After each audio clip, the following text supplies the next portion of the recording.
the other major thing happened after this stopping of foreign funding is serious repression on freedom of expression.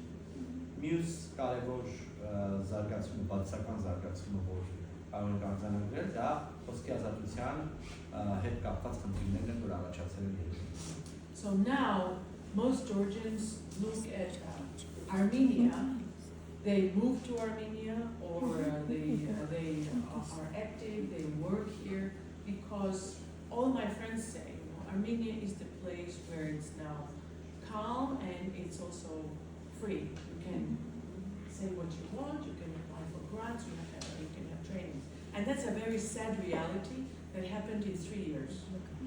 Մի բան որ հնարավոր չէ պատկերացնել գուցե նախկինում եւ տխուր իրականություն է, բայց իմ շատ ընկերներ կամ գործընկերներ կամ տեղափոխվում են Հայաստան կամ գալիս են Հայաստան եւ նայում են Հայաստանին որպես մի վայր, որտեղ կարող են եւ խոսքի ազատություն ունենալ եւ իրենց գործունեությունը առավել ազատորեն իրականացնել։